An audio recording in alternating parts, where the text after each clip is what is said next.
falar a história dele, contar coisas, mas ele falava olhando para frente como se ele estivesse falando para ele mesmo, como se ele tivesse necessidade de ele narrar a história dele para ele mesmo.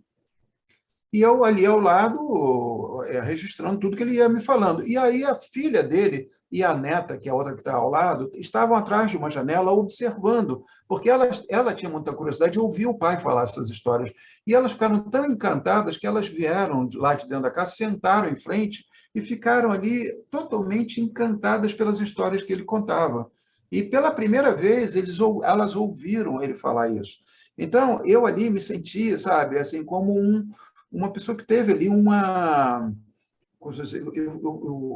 eu tive essa ligação entre vidas, né, que mesmo sendo pai, filha e neta, né, havia um vácuo entre elas. E a minha presença ali provocou essa comunicação entre eles.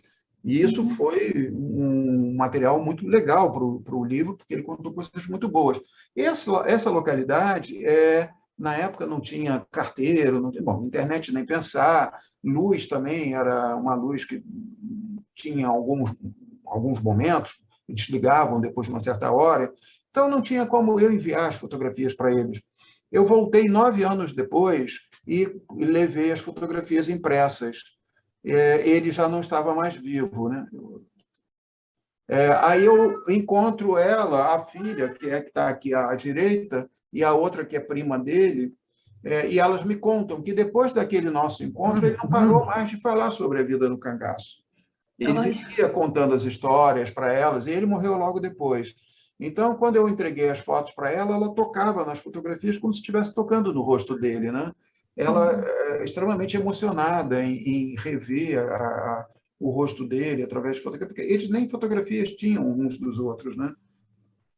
Eram pessoas assim que viviam num ambiente muito isolado ali dessa... Mas esse lugar aí, ele é bem isolado, essa região aí que você está falando. O Joá é um lugar que praticamente não tem comércio, eles vão fazer compras fora. É uma ruela de meia dúzia de casas, caminho do Raso da Catarina. Eu conheço também. Então, para ir É para o um Raso, você passa por ali. lugarzinho, passa por ali. E o Raso é extremamente quente, né?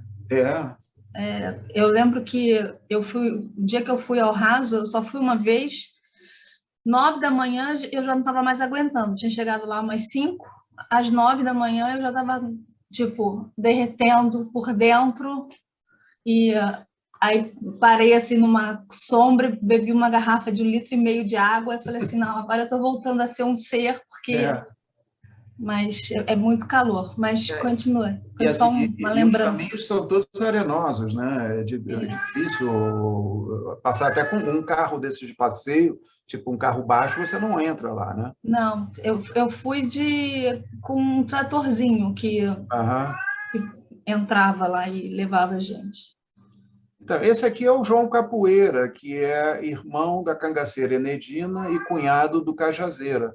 A Enedina morreu na batalha lá de Angico, onde morreu o Lampião, a Maria Bonita e mais 9 cangaceiros. E ela é um dos mortos, né? O Cajazeira, que também se chamava Zé de Julião, era filho de um fazendeiro em Poço Redondo, mas que a polícia vivia incomodando eles porque, quando os cangaceiros passavam na fazenda deles, eles davam apoio para os cangaceiros. Você imagine, chega um bando de cangaceiros, você mora no interior, você não vai dar apoio para o cangaceiro? Claro que vai. Impossível, né? Impossível, não tem. E aí eles davam apoio para os cangaceiros, e aí a polícia ia lá e descontava neles. Então, o filho do Julião, que era o fazendeiro, chamado Zé de Julião, e que adotou o nome Cajazeira no cangaço, ele se tornou cangaceiro por conta disso, dessas perseguições. E a namorada dele, que acompanhou ele, que era a Enedina, morreu nesse combate. E ele, o Zé de Julião, o Cajazeira, ele foi preso, ele conseguiu fugir, ele veio para a Baixada Fluminense, tornou aqui operário de obra, depois voltou para lá, se candidatou a prefeito e foi morto pelos opositores. Olha. Esse senhor tinha, na época que foi entrevistado, 106 anos, e morreu com 108. Essa daqui é a dona Mariquinha, casada com o Neco de Pautilha, que era da Força Volante de Nazaré. Eles têm uma história muito bonita. Todos eles têm várias histórias, que eu não vou me estender, porque senão a gente não termina hoje. Eu vou tentar reduzir ao máximo possível. Mas ela tem uma história muito bonita e muito curiosa, porque o Neco de Pautilha, que na época era bem jovem, tem uns 20 anos por aí, eles eram da Força Volante perseguindo cangaceiros.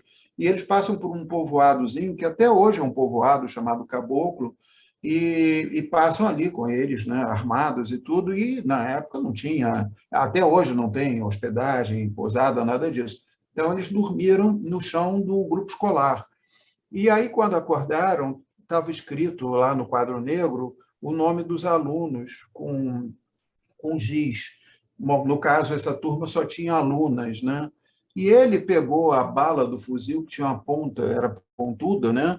Ele tirou a bala do fuzil e escreveu o nome dele sobre um outro nome, Maria Ribeiro dos Anjos, e comentou com os amigos dele, disse assim, um dia eu vou me casar com essa moça aqui. Ele nunca tinha visto essa pessoa, ele não sabia quem era, eles estavam passando pela primeira vez naquele povoado. No dia seguinte, eles foram embora, ficaram um ano lutando, inclusive alguns deles morreram nos combates e tudo, e aí ele, um ano depois, passa com esse mesmo grupo, né, os que sobraram desse grupo, passam por esse povoado de novo, e aí o chefe dele, o Odilon Flor, pede que ele, o Neco de Pautilha, né, vá à mercearia comprar mantimentos. Quando ele chega lá, tinha uma menina muito bonita no balcão. E aí ele se encanta pela menina, não sei o que lá. E aí ele, quando pergunta o nome dela, que era Maria Ribeiro dos Anjos, ele ficou impressionado e disse, poxa, mas aí ele contou a história para ela. Bom, eles, nesse momento, ficaram um pouquinho mais no caboclo, esse grupo de policiais, né? E eles dois se apaixonaram, né? E tudo, mas ele pediu a menina em casamento ao pai. E o pai disse que não permitiria, porque ele, como policial, não ia viver muito, porque naquela vida ele, em algum momento, ia morrer, ele não ia permitir que ela vivesse com ele. Bom, aí eles voltam para o sertão, ele passa mais um ano lutando e sempre pensando nela. Aí ele pede dinheiro emprestado lá para um coronel na Bahia, aí ele pede baixa na polícia e volta para o caboclo. Quando chega lá, o pai tinha morrido, a mãe autorizou eles se casarem. Eles se casam e ele vira barbeiro no povoado. Aí um dia o Lampião entra com o grupo dele no povoado e louco para matar o Neco de Pautilha, porque ele era um policial. Mas naquele momento já não era mais, era um barbeiro. Ele estava fazendo a barba de um cara lá sentado e uma menina vem e diz assim, seu Neco, tem um grupo de policiais chegando ali, não sei o que lá. E ele chegando na janela viu que era o Lampião e os cangaceiros, porque eles usavam roupas parecidas. E nisso, esses cangaceiros tentam invadir a barbearia dele para matar ele, mas ele consegue matar um cangaceiro e sai pelos fundos e corre pela caatinga, quilômetros e quilômetros, correndo para fugir dos cangaceiros. E ela, que tinha tido um filho recente, estava de resguardo, estava numa janela, numa casa em frente, vendo pela fresta da janela todo aquele acontecimento. Então, ela, sabendo que ela poderia ser morta pelos cangaceiros também, sai correndo pela caatinga descalça, isso de resguardo, e sai correndo, e corre, sem saber para onde ia. Eles, por sorte, se encontraram quilômetros numa outra localidade chamada São José da Tapera. Se encontraram, bom, aí o Lampião foi embora, não é? Eles viveram 70 anos juntos, tanto que quando ele morreu, você vê que ela usa duas alianças em homenagem a ele. Então, vocês veem que essas histórias deles são histórias repletas de tudo que é humano, inclusive de muito amor, né? De romance. Né? A própria história do Lampião e da Maria Bonita é uma história muito rica de romance. Né? Aqui a família do seu Ulisses, que eram todos combatentes da Força Volante da cidade de Nazaré. Nazaré é onde Lampião se formou cangaceiro. Né? E aí esses habitantes de Nazaré passaram a combater o Lampião. E aí você vê a cara desse senhor, né, é tão enrugada quanto o chão do sertão, né? Ou seja, essas pessoas, elas têm história, aliás, elas são história, né? Aqui os punhais que eram usados por eles. Aqui essa fotografia, que é uma fotografia quando esses cangaceiros foram mortos e cortaram as cabeças deles, né? Essas cabeças passaram por várias cidades do interior até Maceió. E em Santana do Ipanema, quando passaram lá, foram fotografadas ali, postas num degrau de uma igrejinha que tinha lá. E essas mãos dessa senhora que estão aqui segurando essa fotografia, a dona Ana Agra, ela era uma adolescente, início de adolescência, quando quando essas cabeças foram expostas, e ela estava ali vendo aquilo, e nesse momento ela estava me mostrando essa fotografia e contando a história, né, das histórias dos cangaceiros lá em Santana do Ipanema. Então, quer dizer, é a testemunha ocular do fato histórico, mas é transportada décadas depois, revelando essa história, né? Porque é um livro de memórias, né? A gente fala da memória das pessoas. As cabeças ficaram expostas lá em Piranhas, né? Durante muito tempo. Não, quando elas saíram lá do Angico, onde foram mortos, que era muito próximo de Piranhas, bem próximo. Elas foram levadas ali para Piranhas e aí colocaram na escadaria, na época era da prefeitura, aliás, era uma escola e agora é a prefeitura, e fizeram foto, aquela foto que é famosa, das cabeças todas postas ali, com os bornais, com os fuzis, com aquela coisa toda montada. E ali fizeram aquela foto, tiraram as cabeças e aí foram em direção a Maceió e pararam em algumas cidades. Numa delas foi Santana do Ipanema, onde foi feita essa fotografia. E aí depois, lá em Maceió, elas foram levadas para a Bahia, onde ficaram expostas durante muitos anos no Instituto Nena Rodrigues, lá na Escola de Medicina de Salvador. Conta a história do Lampião e da Maria de Déia. Pois é, só uma coisa, eu vou falar que eu acho que mais à frente tem fotos deles, aí eu até toco nesse assunto. Tá bom. Como eu comentei, muitas dessas fotografias que estavam com essas pessoas são fotografias que estavam muito danificadas. E eu achava que esses danos nessas fotografias davam mais valor ainda a essas fotografias, porque são marcas da história, né? Não são fotografias totalmente preservadas, como se estivessem no museu. Cada rasgo desse, cada maltrato desse é um registro do tempo, da história, né? Existe uma materialidade aqui, assim como no rosto das pessoas, né? As pessoas elas vão se transformando com o tempo, e as fotografias também. E as fotografias, igual à memória, ela também vai se perdendo. Toda imagem fotográfica, em algum momento, vai se perder, ela vai se tornando tênue, fraca, a imagem vai desaparecendo, assim como a memória das pessoas. Então, as fotografias são memórias visuais, que carregam, né, as marcas da história e do convívio com as pessoas. Então, nesse trabalho, a gente encontrou muitas fotografias dessa época. Aqui, por exemplo, essa fotografia foi feita por um senhor que tem uma história muito interessante, mas contada no livro. Eu não vou contar, porque senão eu vou estender muito a nossa fala, né? Mas as histórias de cada... Aliás, já que todos nós nos interessamos por fotografia aqui, eu procurei os detalhes e as histórias dos fotógrafos e das fotografias do cangaço, porque geralmente se fala das fotografias feitas pelo Benjamin Abraão, que são as fotografias e os filmes que ficaram conhecidos. Mas muitas fotografias que foram feitas por fotógrafos do sertão, muitas vezes não publicam o crédito, ou não sabem quem fez, que equipamentos foram usados, algumas eram com placas de vidro, sabe? Como foram revelados, que material foi usado para imprimir as fotografias, qual as histórias desses fotógrafos, tudo isso eu corri atrás e tem no livro. Então, o livro conta muita história de fotografia de fotógrafos também, e ali tem informações de técnicas e de relacionamentos dos fotógrafos com seus modelos. Essa aqui, por exemplo, é uma fotografia feita pelo Benjamin Abraão, que está aqui cumprimentando o Lampião. Você vê que ele tem até a bolsa aqui, com que ele levou a câmera dele. Essa fotografia se supõe que ele botou num tripé e pediu para um cangaceiro apertar o botão lá, porque já que ele está ali, né, não foi ele que fez a foto. Mas, com certeza, ele montou, porque a fotografia está bem enquadrada e tudo, né? Naquela época, imagine, as pessoas não tinham o hábito de usar uma câmera fotográfica, ia cortar o pé, cortar a cabeça, esse tipo de coisa, se desse para uma pessoa que não tivesse o hábito de fotografar. Que nem essa foto aqui que está no convento dos Capuchinhos, em Salvador. Esses padres eram italianos e eram lá de Serra Negra e Jeremoabo, aquela região lá do sertão da Bahia, quando esses cangaceiros se entregaram.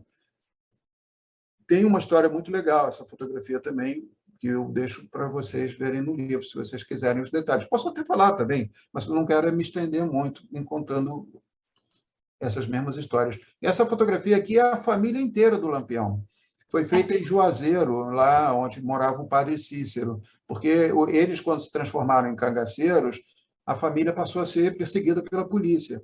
E eles, aqueles que não eram cangaceiros, foram morar em Juazeiro com a proteção do padre Cícero, né? Então, aqui aparece o Lampião à direita e o Antônio, que era irmão dele, à esquerda, os dois cangaceiros, mas tem outros dois aqui atrás que também eram cangaceiros também. Eu coloquei aqui no chat o Instagram do Beliel. Quem quiser falar com ele, quiser comprar o livro, aproveita que já compra o livro com o autógrafo do autor, né? Já vem assinado. E se alguém mora no Rio, até a gente pode marcar um encontro. Aí, ó, melhor ainda. Sempre um prazer. Aqui, ó, aquela fotografia que você comentou, feita nas escadarias lá de Piranhas, e isso aqui é uma cópia da época, nas mãos do seu Celso Rodrigues, que a família dele, eles eram os comerciantes importantes de Piranhas. Até hoje são, né?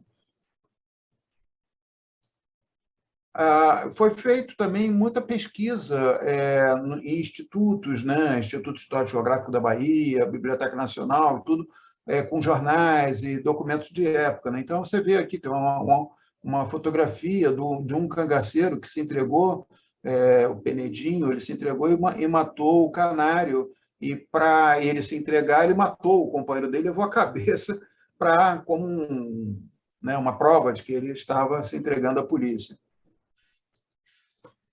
Isso é uma foto feita pelo Flávio Barros, da Guerra de Canudos, que são as únicas fotografias que tem de Canudos daquela época. Essas fotografias estão no Museu da República, no Instituto Histórico Geográfico da Bahia, que é onde eu encontrei essas fotografias, e no Centro Cultural do... me fugiu o nome do que escreveu O Sertão. Caramba, me fugiu completamente o nome. Memória maluca. Daqui a pouco eu vou me lembrar, mas não importa. Mas tem um centro cultural na cidade que ele nasceu, no interior de São Paulo. E essas fotografias, aquilo que eu contei, né? Muitas dessas fotografias estão perdendo a visibilidade delas, né? Elas estão se esmaecendo, assim como a memória desses personagens, né? Então, a história também, se você não preserva algumas coisas, como, por exemplo, gravar as histórias das pessoas que vão morrer, tratar as fotografias, reproduzir as fotografias para que aquelas imagens sejam preservadas, tudo isso, a memória, ela tem que ser bem tratada, senão ela desaparece, como tudo, né? Aqui é a cidade de Piranhas, que você teve, né, Estela? Aqui onde foi... É uma cidade que tem muitas histórias do cangaço, não apenas a morte deles. A cidade foi invadida pelos cangaceiros, resistiu, houve batalhas.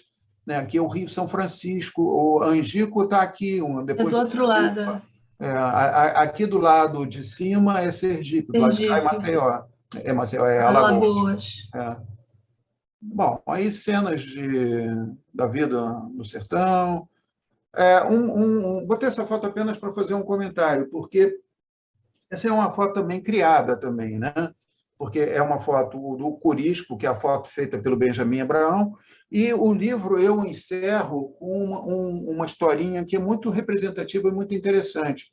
O Corisco foi um cangaceiro, assim como o Lampião, assim, um ícone do cangaço, né? E até hoje muito falado.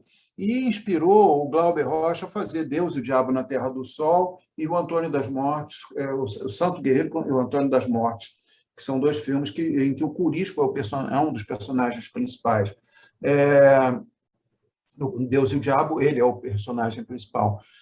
E aí o que acontece? Ele é um homem do sertão, né? E o Antônio Conselheiro, lá de Canudos, pregava que um dia o mar vai vir, o mar vai virar, o sertão vai virar mar, o mar vai virar sertão. Que no filme do Glauber Rocha é usado na música lá do Sérgio Ricardo, que ele canta essa música falando isso. Ou seja, essa profecia do Antônio Conselheiro, ela está muito presente no filme do Glauber Rocha também, e nessa mitologia em torno do Corisco. O Corisco ele foi morto, né? E aí deceparam a cabeça dele, e aí o corpo dele foi enterrado em Miguel Calmon, lá no interior da Bahia, depois levado para Salvador, pela Dadá, que era a mulher dele, cangaceira também. Bom, aí é uma história bem mais complexa que vocês podem ver no livro. E o filho do Corisco e da Dadá, que só foi saber que era filho deles muito tempo depois, porque quando ele nasceu no sertão, junto dos cangaceiros, ele foi doado ao padre Bulhões de Santana do Ipanema para ser criado. E ele só foi saber que era filho dos cangaceiros muito tempo depois. Bom, ele foi uma pessoa, junto com Jorge Amado, com Zélia Gattai, com outros, que fez uma campanha para que os restos mortais e as cabeças dos cangaceiros fossem enterradas, que não ficassem em exibição no museu.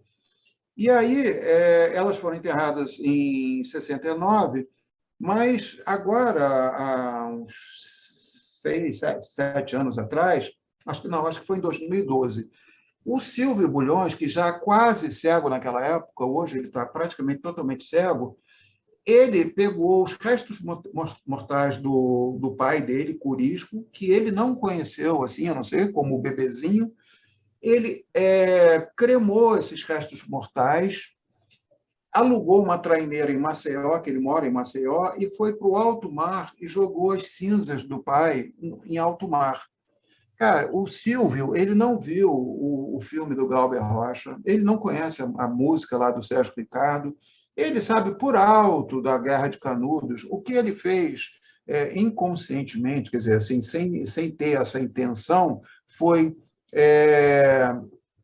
realizar a profecia do Antônio Conselheiro, que foi feita no século XIX, porque ele jogou Corisco, que é um ícone do sertão, no mar.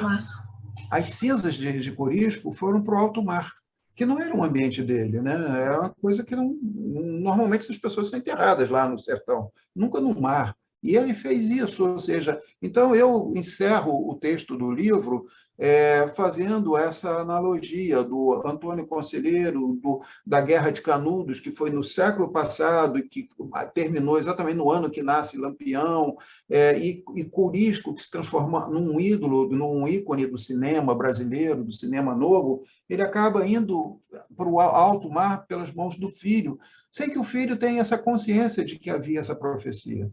Então, o texto tem muito esse lado simbólico do cangaço também, né? Bom, aí eu não sei se eu estou me estendendo muito, vocês, por favor, vocês me censurem. Tem outros personagens aqui. Não, o papo está bom. Não? O papo está bom, pode continuar. Bom, vocês que mandam, hein, tá? E vocês podem, por favor, me interromper também, fiquem à vontade.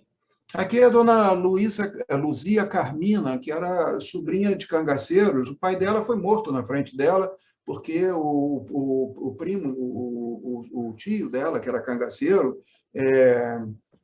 foi encontrado na casa deles, né, lá no interior de Floresta, em Pernambuco. Houve uma batalha entre eles, os cangaceiros foram mortos, e aí a polícia, então, resolveu matar o pai dela, que era... naquele momento, estava dando um apoio aos cangaceiros, né? E estava dando um apoio porque eles eram parentes e ali eles não iam dizer você não entra na minha casa. Isso não existe, essa possibilidade. Né? A mesma coisa, se você está aqui numa casa, aqui num local qualquer do Rio, entra um grupo de traficantes ou de milicianos armados até os dentes e você vai dizer, não, aqui você não entra. Não existe essa possibilidade. Né? E ela viu o pai ser morto na frente dela. Ela é uma índia trucar. Vocês veem que muitos dos cangaceiros e dos volantes, das pessoas daquela época, eram autênticos indígenas. Aqui é o Cadinho Machado, aquele que aparece no filme, falando, né? Ele tem histórias muito legais dele, da convivência dele com a Maria Bonita, com o Lampião, com o Corisco. As histórias dele e a forma dele falar. Uma coisa que era muito legal e que foi preservada no livro é a forma que essas pessoas falam, né? toda uma simbologia, todas as metáforas que eles usam, que hoje, infelizmente, aqui a nossa cultura urbana é muito pragmática, é muito caretinha, né? Hoje a gente até reduz, né? As coisas falam de uma maneira reduzida, né? Essas pessoas não falam. Aquele senhor, o Zé Gato, que a filha me pediu para ouvir a história dele, quando eu perguntei a ele a opinião dele sobre Lampião, ele simplesmente me disse que Lampião tinha um abismo dentro de si. Cara, aquilo para mim era fundamental. Eu não queria que ele me dissesse, Lampião é bonzinho, Lampião. Cara, um abismo dentro de si tem um poder simbólico, cabe ali um universo. A pessoa pode ser boa, má, pode ser isso ou aquilo. Imagine, quem de nós tem um abismo dentro de si? Sabe, essas coisas são legais. Agora, a gente tem que entrar nesse encantamento dessa cultura, né? A gente não pode ter uma visão preconceituosa, achar que o sertanejo fala errado, ou isso aqui. Não, são culturas, né? E as pessoas se expressam através das suas realidades. Esse senhor aqui é de Monte Santo, lá da Bahia, né? Também, contemporâneo dessa época, com histórias muito interessantes também. Esse aqui já não é um personagem do livro, é um personagem anônimo lá numa feira, mas que essa máscara, né, essa persona, né, assim, dessa enrugada, esse fumo de rolo, essa fumaça que dá uma ideia de uma coisa meio nebulosa, né? O Belial, a Ana Paula está dizendo que vai precisar. Bom, ela acabou de sair, disse que ia precisar sair, mas que depois ia querer ver o livro. Tá. E cada vez que o ia aí, a Rosa fica procurando aqui onde é que está o gato. É? Pois ele gosta de participar e ele fica ali longe miando, porque ele quer participar. Onde é que está o companheiro? Pois é, se ele fica aqui do lado, aí vai ficar muito alto.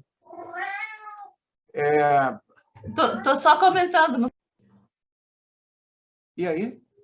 Pode continuar, pode continuar. Então tá. Deixa ele, não tem problema não, não tem problema não. Ele grita muito. O Frei Nunes, nessa casa aqui, o tio dele, que era coronel da polícia, ele foi depois secretário de Segurança de Pernambuco, foi sequestrado pelo Lampião. É uma história também impressionante, uma história que por si só daria um filme ou até um livro com mais detalhes, porque ele era um policial muito violento e que lutou contra a Coluna Prestes, contra cangaceiro, aquela coisa da época, né? E o Lampião nutria por ele um ódio mortal, né? Porque ele destruiu o Lampião, a família dele habitava um povoadozinho chamado São Francisco, perto de onde hoje é Serra Talhada, na época era Vila Bela, e esse coronel Nunes foi lá e destruiu as casas deles, né? Porque eram familiares, não tinham nada a ver com quer dizer, tinham a ver porque eram parentes dos cangaceiros, mas eles não eram cangaceiros. É a mesma coisa que hoje, nesse drama da Ucrânia, né? Aí você vai destruir a casa das pessoas, fazer com que as pessoas deixem as suas casas, vão morar em outro lugar, se exilar, sei lá. A guerra não é dessas pessoas, entende? E aí o que acontece lá com eles foi isso. E aí o Lampião vai à fazenda dele e sequestra ele. E aí a tendência é que ele fosse morto pelo Lampião, né? Mas não, ele leva o coronel Nunes amarrado sobre um burro durante um mês inteiro e vai de Alagoas até Sergipe, atravessa o Rio, e não mata o coronel Nunes. Então, aí há um mistério, né, sobre o que eles... como foi a convivência desses dois antagonistas, desses dois inimigos mortais, né, nesse período que eles estiveram juntos. E imaginar, sendo noites de lua cheia no sertão, ou sei lá, lua minguante que seja, mas assim, os dois ali sentados, um frente ao outro, o que eles conversavam? Porque o coronel Nunes era aquele cara que não levava desaforo para casa. sabe? Ele não é aquele cara que fosse fazer média com Lampião, eles se enfrentavam na palavra. E, aliás, isso era uma coisa que tinha essa cultura, né, desse machismo muito forte. Ambos, nesse ambiente sertanejo, você